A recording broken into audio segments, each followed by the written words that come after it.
Mr. President, I don't think there's much danger of anybody falling asleep today.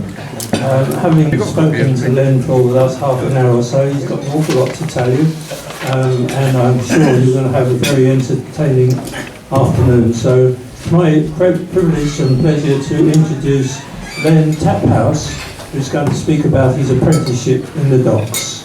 Thank you.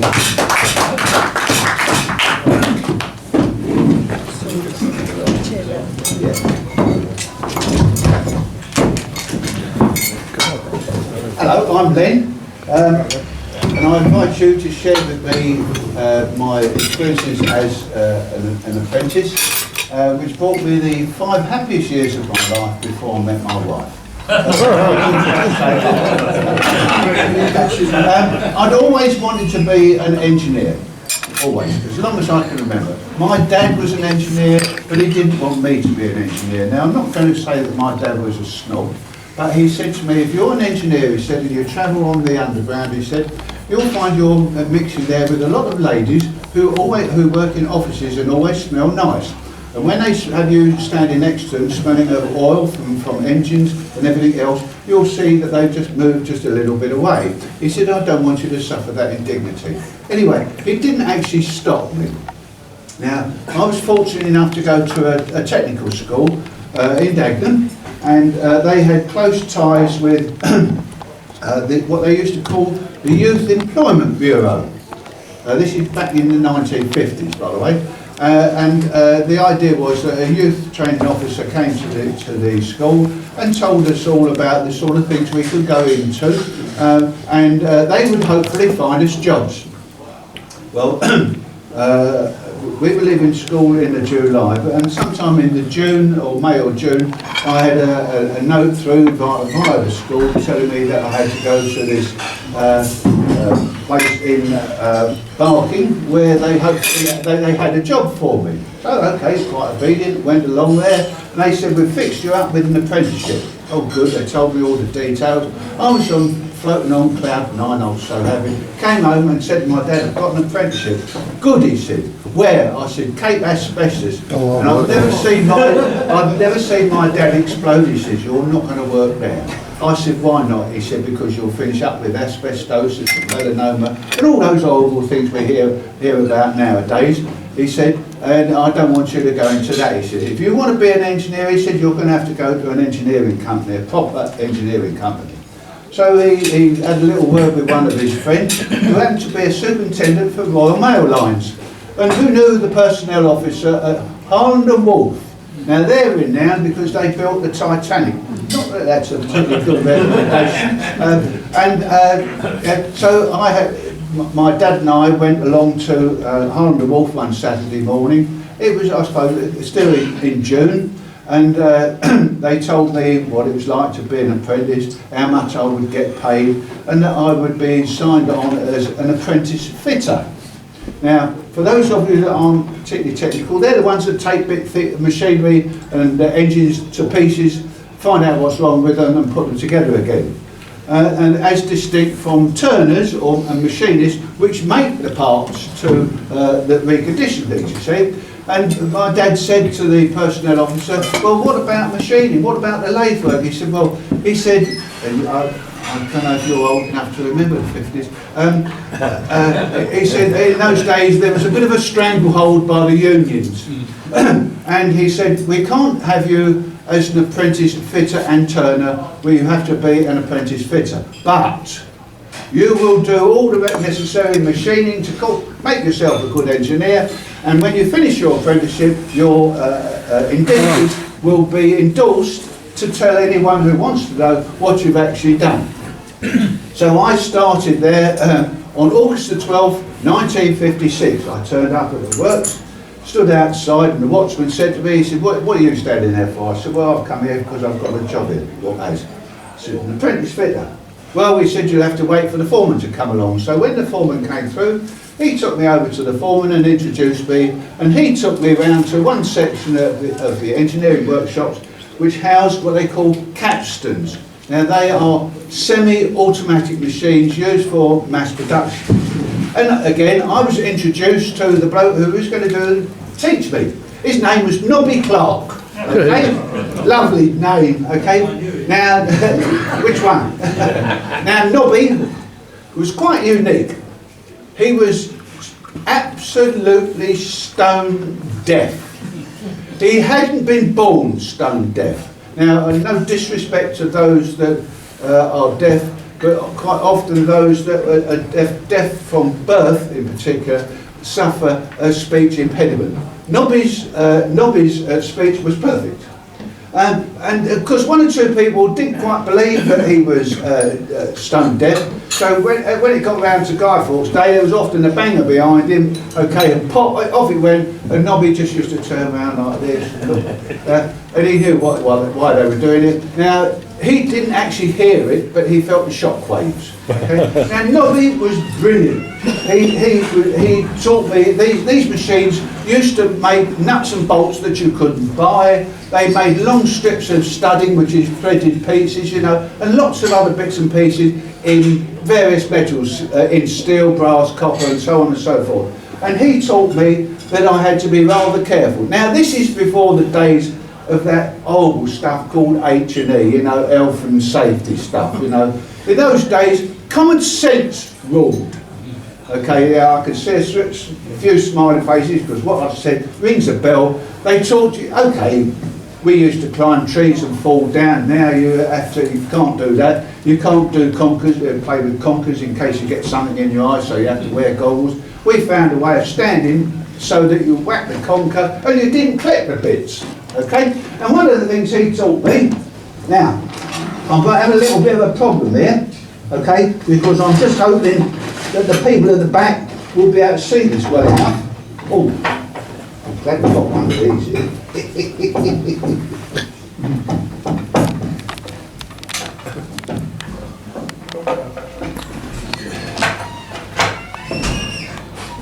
One of the jobs I had to do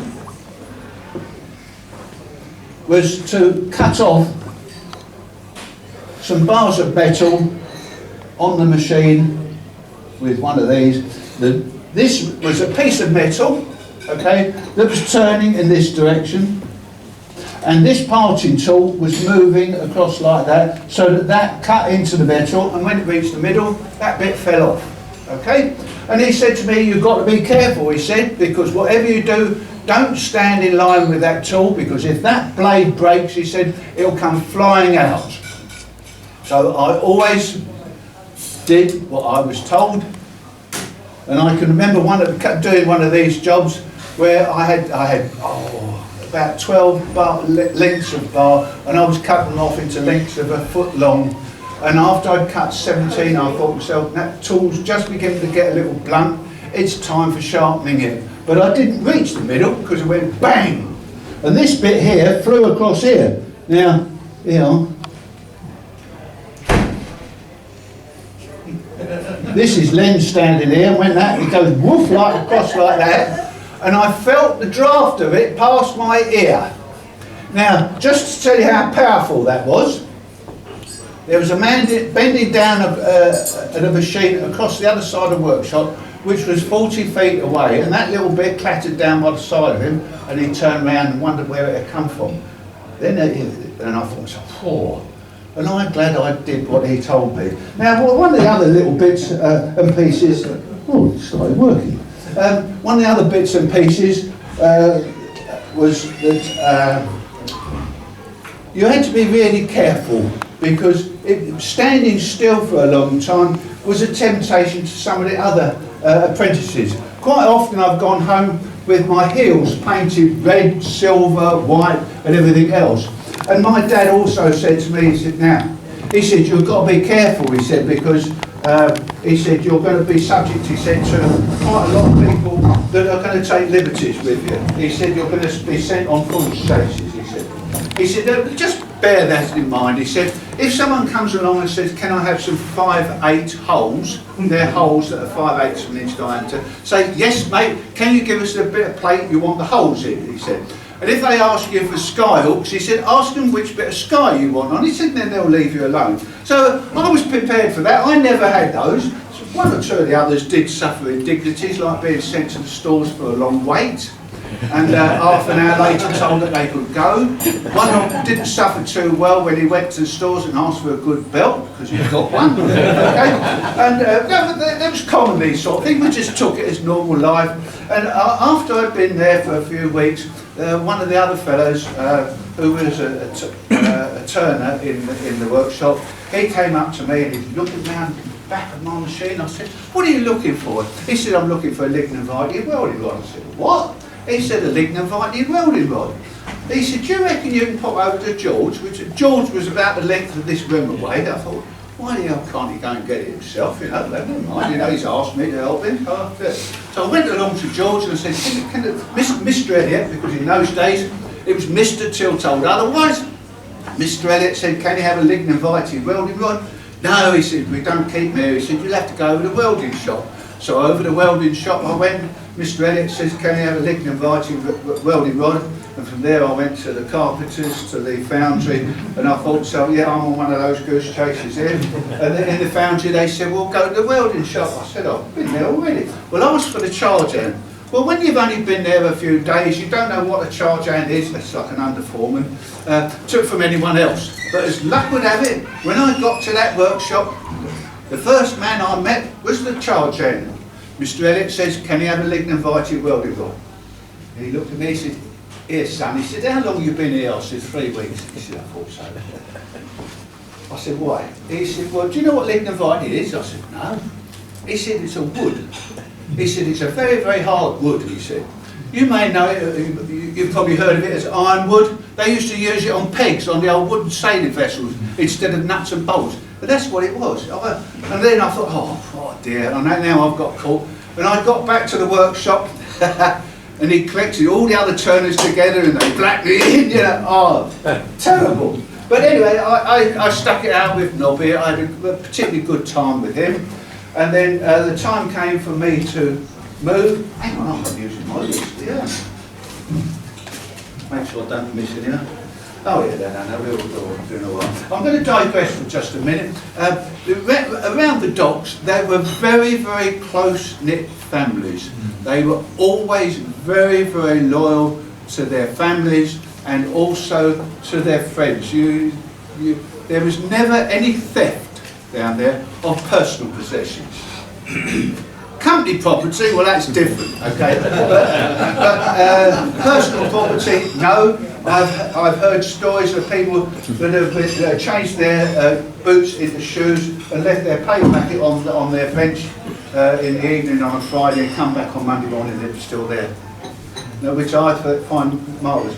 But one of the labourers there, he lived in the dock area. His daughter, at the age of about 4.5, had grabbed hold of a saucepan and boiling water off the top of the oven, and down it went, you know, and she suffered terrible scalds from here right down to her chest. Well, once she was beginning to get better, the remedial treatment was to graft her chin onto her chest. And as over the course of a few years, the skin would stretch, and because she was growing, it was there. And I have to say that probably about 3 years later, I happened to be going down Savage Gardens, and I saw this child with her like this. And nowadays I feel ashamed that I did it, but I did stare at her. And look, she was playing in the street with lots of the other kids. And when the kids saw me staring, they all gathered round and closed ranks so that I wasn't able to see her anymore. It's one of those things that really touches you. Now, that was the sort of loyalty that went on there. From there, I moved to the fitting shop, and I was stuck with a bloke who just used me as a gopher. So after 2 weeks with him, I asked the foreman if I could then move, and I was put in what was called the brass shop.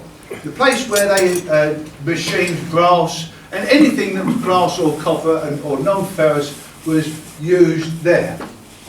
I had a good time with the bloke I worked there, and in the meantime, another little story was one of my friends who was working for Green and Siding Weirs, which is a competitor. He used to sometimes give me a lift in the morning, and he said there was a bad accident on the Rangitiki. Okay, it was a New Zealand shipping company ship that was in dry dock. it had, for its annual sort of survey, and one of the generators had been repaired, and the part that had been repaired was the governor. Now, just so you know, these are dirty great big engines. They're 6 cylinders and probably about 12 foot long, something like that, and they produce all the electricity for the whole of the ship. They have a flywheel on them, which is a great big cast iron disc, which that particular one was about 8 feet in diameter and about 10 inches thick. And when they started the engine, this generator up, the governor stuck, so the revs went up and up and up. Normally the governor would cut in at 500 revolutions to stop it overspeeding, but this time they went up and up and up till the flywheel actually disintegrated. 2 of the engineers were killed and another one was badly injured. Now we went down there in the morning, okay, just to have a look at it, because we used to go on heaps of ships just to have a look around. And then one of these bits of the flywheel had punched a hole in the side of the ship, right on the waterline. Remember, it was in dry dock, so no water got in. And the hole was about that big. Now let me just tell you about ships. I don't know how many of you have been down the engine of the ship or had a good look at the ship. The plating on the side of the ship is about 1 inch thick. And it takes a hell of a lot of power to punch a hole in there. From there, I moved to one of the nicest characters I've ever come across. His name was David Cook. Now, David was a character all of his own. He was short. That suffered him a disadvantage to start with, because when the foreman took me across to him, David said to the foreman, "Why is it you always give me the big uns?" Now, I was only 5'10" at the time, and the foreman said, "Look, David," he said, "I don't give you the big uns, it's just that you're little, you know." But anyway, David was very, very special. He had also served his apprenticeship with Harland and Wolff during the war, and when he finished his apprenticeship, I think it was about 1946 when he actually went into the Navy. And at that time, the minimum height to go in the Navy was 5'3". So when he had his medical and they put that whole thing there, they said, "No, you're not high enough. You know, see if you can make yourself go up a bit more."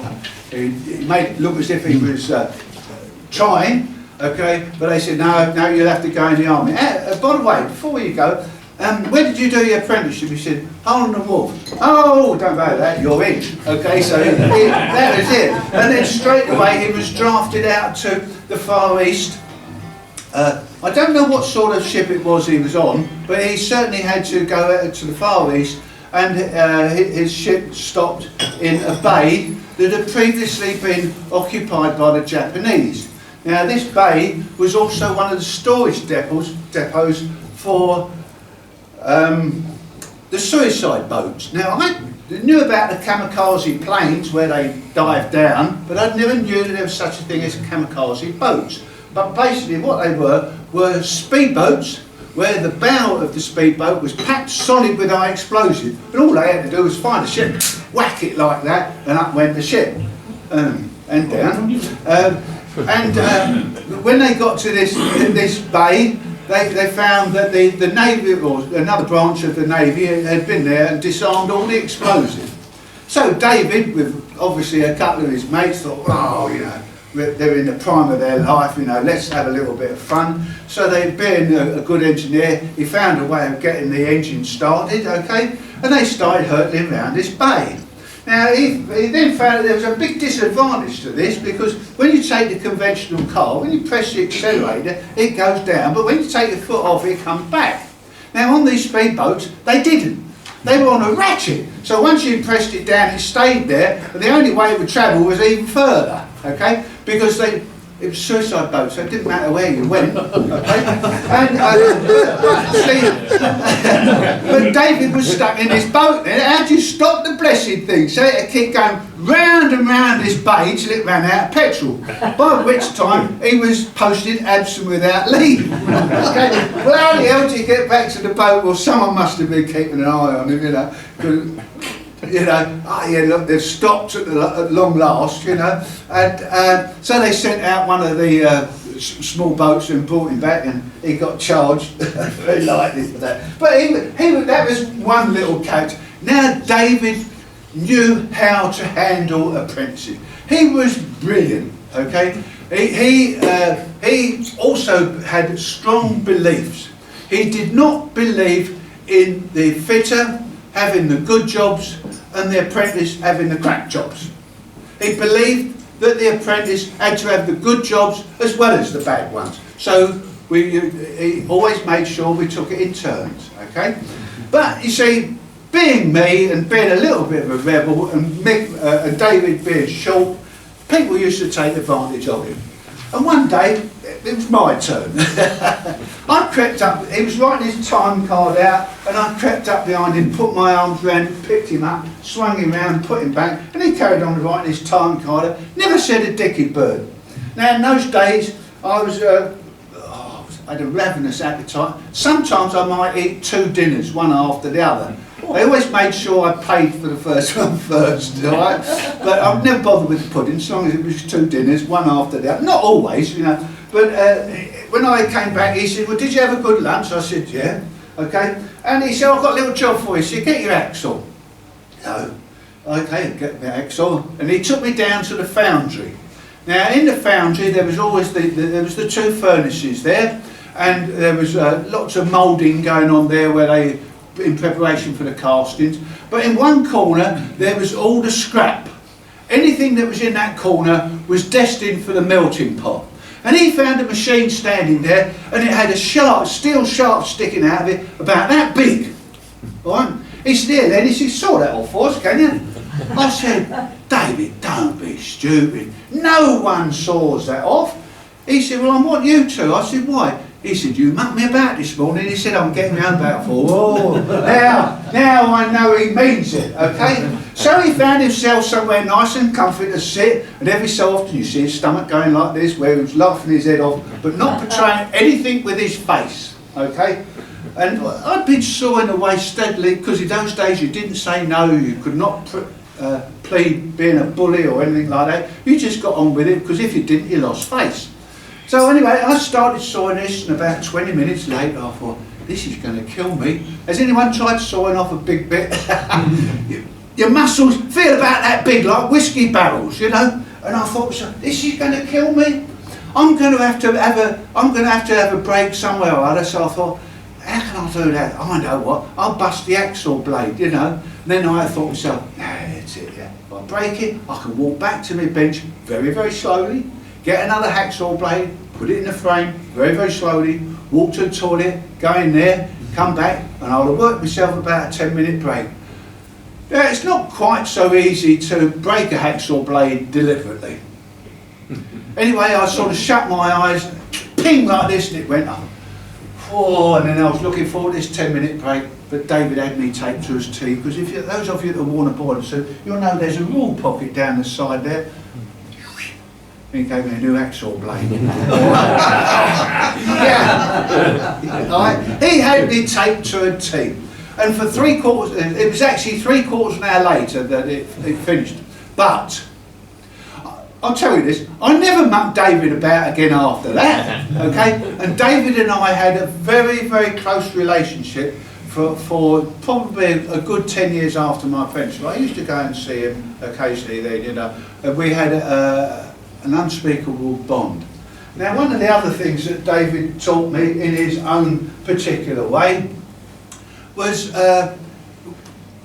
you know, there was a little bit of a pecking order. David was the best, he was known as the best fitter in the whole of the company, okay? And because he was the best fitter, he used to get most of the best jobs, okay? And one of these jobs came in, it was called a Weir's feed pump. It's a beautiful bit of machinery that works very, very slowly, and you can see everything moving up and down. It was a joy to just watch. And when that came in, it was given to him, and he said to me, Leonard, he said, that's yours now. I thought, I've got a better job here than most of the other fitters, you know. So he said, what I want you to do, he said, is to take it all to pieces, he said, and every piece you take off, he said, make sure there's a good mark, he said, like, I'd stamp a number on it or put a chisel mark across, he said, because he said, if you kick the bucket, I thought, hey, not me. He said, someone else might have to put it together and they need to know, which is good, sound advice, okay? He said, what I want you to do, he said, I want you to decide what bits are to be machined, replaced or anything else. He said, now I'm only going to check 1 or 2 pieces. He said, and I'll ask you why. He said, so get your answers ready, you know. So I took it all to pieces and I said, no, those I need machining. Well, can you just tell me why you want that bit machined? I said, well, I've measured it, you know, and it's about 40 thou undersized. Good enough, that's a good enough reason. So he said, right, and while they're being machined and replaced, he said, what I want you to do, he said, is to make all the gaskets or joints. They're basically the thin piece of, well, plastic, rubber, asbestos that goes between 2 faces, acts as a seal. He said, make all those, he said, and have them all ready. So while these bits were away, I was making all these, and at the back of my bench I had a big hook where I hung them all on, okay, and the pieces became, and I put it all together, and he watched me put it all together. And when it was all complete, he said, now Leonard, he said, now when people called me Leonard, I knew there was something wrong because I'd always been known as Len. If my mum called me Leonard, I thought, God, what's happening now, sort of thing. You know? He said, now Leonard, he said, is that going to work? I said, yeah, of course it is. He said, you sure? I said, yes.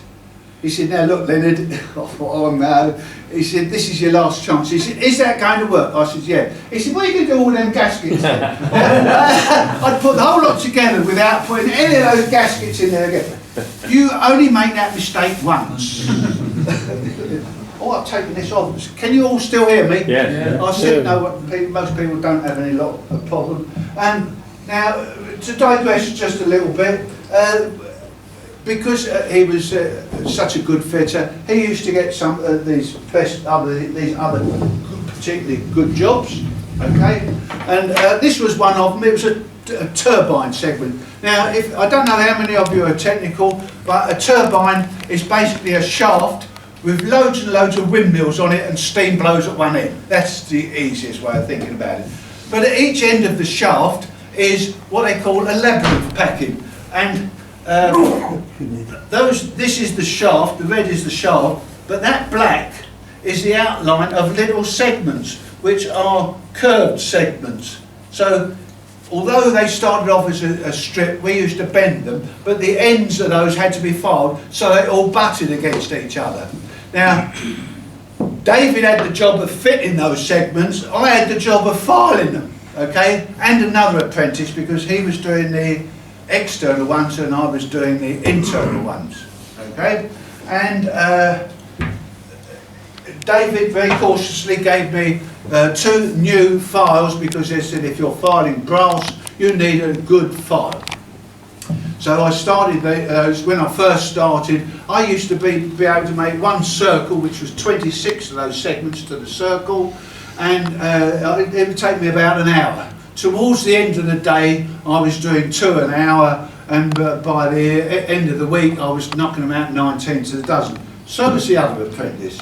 And then David was fitting them all in, and in the end, after about 2 weeks, something like that, we saw this turbine go out on a cradle, out, and this other apprentice and I sort of, whoa, thank goodness for all of that, bye-bye sort of thing, hope you don't come again sort of thing. And the next day, that particular ship's sister ship docked, and it came in for its 12-year survey, and we had to do it all over again. And between us, he and I filed 13,000 segments. Now, filing 13,000 segments did teach me one thing, how to file flat. For those of you that have ever tried filing, you always seem to get that curved surface, and getting rid of that bit in the middle's the hardest thing of the lot. Now, filing those 13,000 segments taught me how to do that. But David, you see, in his wicked way, said to me, Leonard, he said, didn't you ever do woodwork at school? I said, yeah, of course I did. He said, well, what did they tell you about the plane when you'd finished using it? I said, put it on its side. Why was that? I said, because then you didn't damage the blade. He said, well, look, he said, you're supposed to do the same with your file. I said, oh, really? I said, I haven't noticed anyone. No, he said, you've got to do that. So, very faithfully, every time I put the file down, I used to put it on its edge like this, you know. And after about quarter of an hour, I noticed I had an audience. Yeah, there was a crowd in there. Why'd you do that? I said, because I told them all about the wood plane, you know. Yeah, they said, but you don't do it this. Who told you to do that? I said, David. Well then, we've got news for you, he's having your honour. Okay. So yeah, that was on his file. Another one of the characters was what they called the striker.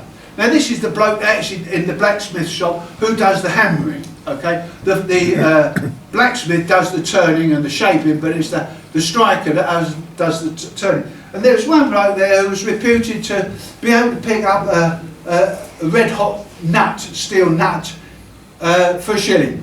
So three of us went along, we put fourpence in each. I said, here's your shilling, we want to see you pick up a red hot nut. Yeah, okay.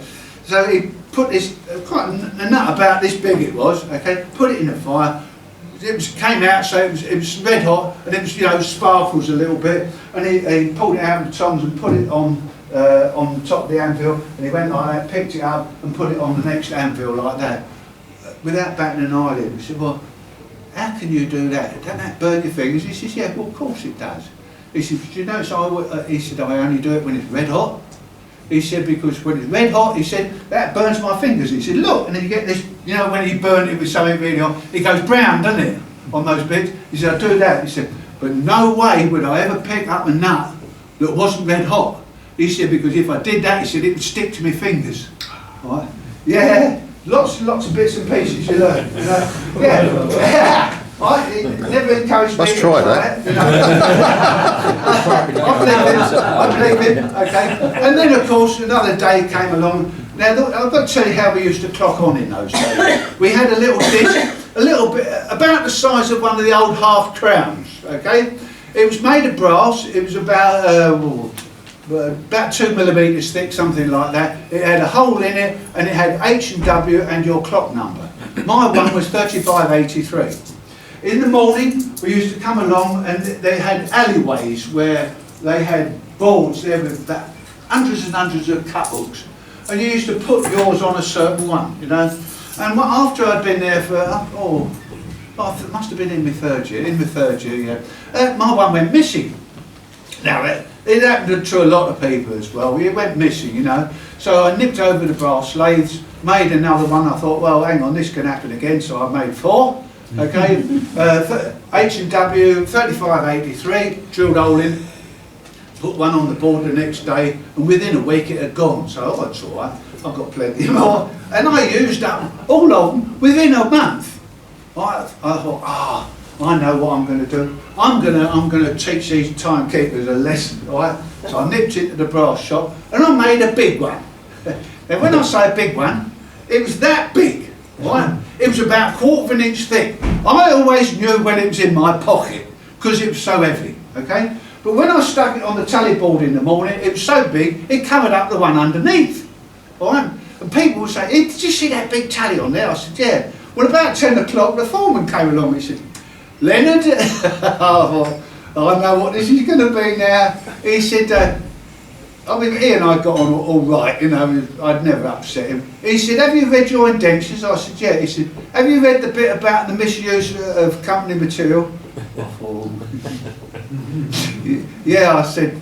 He said, don't let that happen again. I said, well, can I explain myself? He said, yes. He said, you needn't bother. He said, I'll guess. He said that they lost your tally. I said, yeah, you got it in one, all right? Now, he gave it to me, and I kept it. Now that was quite something. So I didn't thieve it, did I? He gave it to me, all right?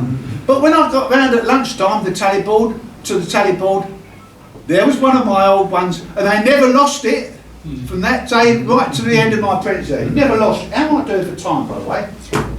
Just a few more minutes. I'll miss out George Ashby then. Okay. Yeah. No, because he was another really good character. Okay. And I'll cut the chase. Now, is there anyone here who's been a copper on the under the blue lamp? Yes. No, you'll like this. Oh no. In the docks, there was always a little bit of battle between everyone who worked in the docks and the police, because everyone was always out to get something for nothing. So if you could often tell what sort of cargo had come on a ship, what the blokes were eating on deck, If there was quite a few people eating tins of pineapple, you were sure that there was a cargo of tinned pineapple on board, okay?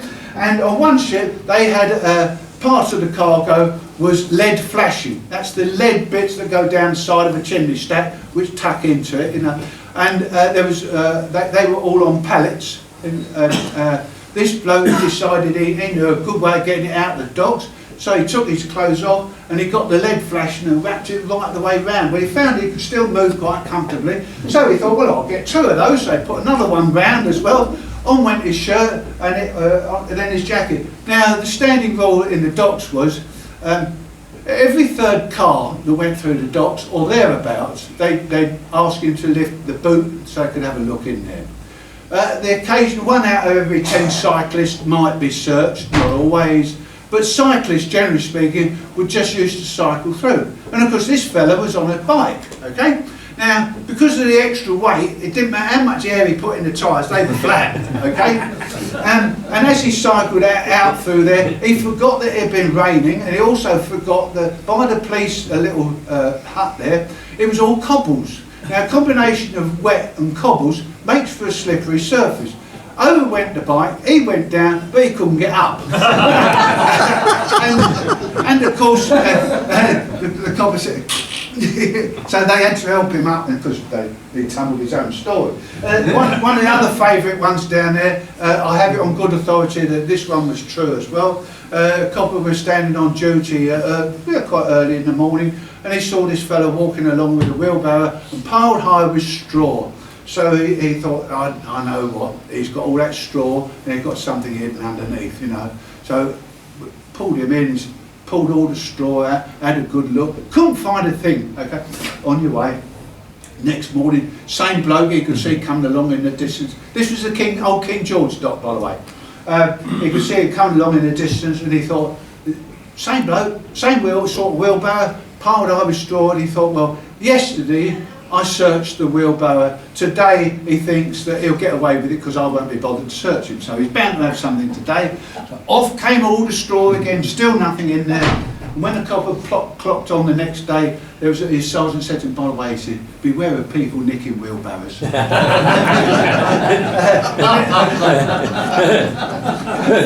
got 2 more. Okay. The next one, I don't know if this one is true. I can't vouch for this one, but I'm told that it was during the war, where one fellow, in fact, had got hold of an actor's top hat, one of those that you could just push the top and it went down flat. And this is an ordinary docker, so I mean, I can't imagine one of those going through a top hat. But he used to always go through the gate, good morning, constable, and up went his top hat. And each evening, as he went out, he used to say, good night, constable, but he didn't lift it. Till one day he forgot himself, good night, constable, and there was a tin of ham stuck on top of his head. Yeah, that was one. And this is the last one, by the way. Okay. Now, travelling from East Ham or Plaistow, wherever it was at that end, through to Hornchurch. By the way, that used to be my old house over there, number 4 Kenilworth Garden. That's where I used to live. I'd gone past Maysbrook Park, which lies between Upney and Becontree. Now, when you look at Maysbrook Park, there's a big lake there, and there's lots and lots of little sailing boats on there. And I thought to myself, I'll have a little go at this. It looks quite easy, you know. So I got off one day at Upney, walked through to the park, paid me money, got on this boat, and I was thankful that the bloke pushed it out a bit because I didn't know how to get it started, you know. And then I thought, well, you know, it ain't really moving this, it's just sailing there. I wonder what happens if I let the sails swing round a little. And then it started moving, so I thought, I've conquered it now, you know, I'm all set for crossing the Atlantic sort of thing now, you know. I had such confidence, and I paid it out a little bit more, and it gathered speed. And I thought, now I did think ahead, because I thought, so I've got to get to the end here, and I don't want to run it ashore, so I've got to somehow swing it round. So when we got near to the end, I started turning, came round beautiful, went back. By this time I had to whop the sail over the opposite way because everything had changed direction. Went along to the end, turned round nice and slowly. And when I was making the dry run along again, they got one of these megaphones and they said, everyone to come in because there's a storm brewing, we don't want you to get caught, you know. So I thought, well, I'll just go to the end there and then come in. Well, I got to the end, but I turned just a little bit too fast because, you know, those sails do not make it turn over quick, you know. It will, over it went, and I was standing there in water up to here. Well, the blokes on the quay had noticed, so they came out with their boat, you know, and they said, well, I said, look, I'm ever so sorry about this. They said, that don't matter, it happens each week, sort of thing, you know. Quite nonchalant about it, you know. He said, whatever you do, he said, get in the boat over the back, he said, because you don't want to get in over the side here. He said, we've got 2 boats we'll have to get in. So I climbed over there, took me ashore. Mate, I said, is there anything to pay? No, he said, we do this all the time, sort of thing, you know, used to these novices.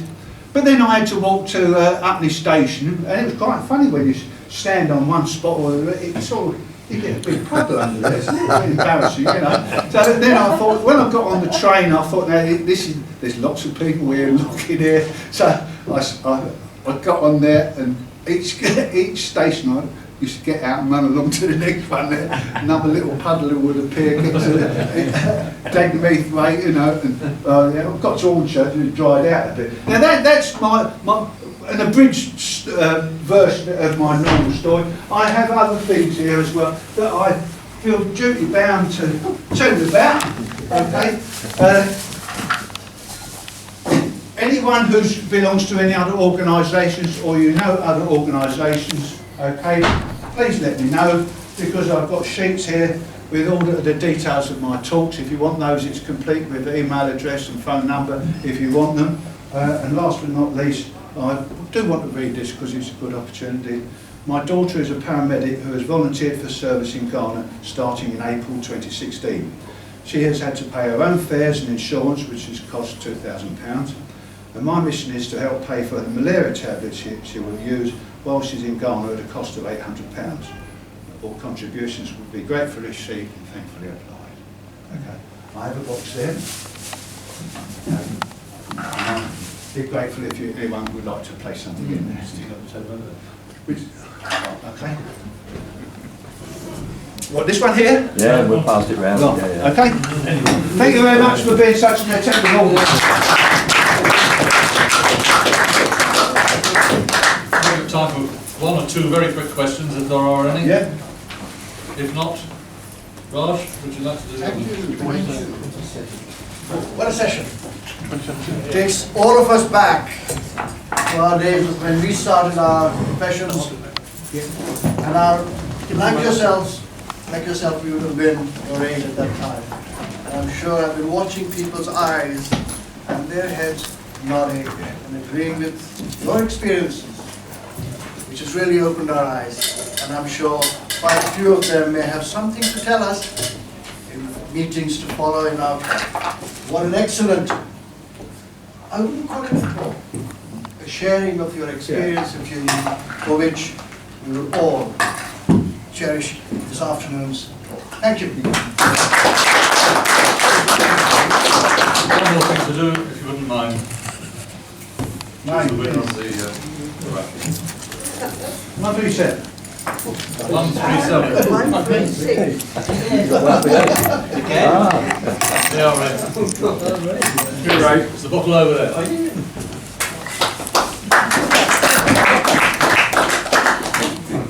Right, Christy, do we know the names for next week? Buffet. Oh, it's a buffet, good, of course, yes. Right, just a reminder about the apologies book and the website. If you'd like to look at that. Don't forget to look at Facebook and see all the nice pictures that were taken on in Siberia or some Saturday. So would you please be upstanding for the final?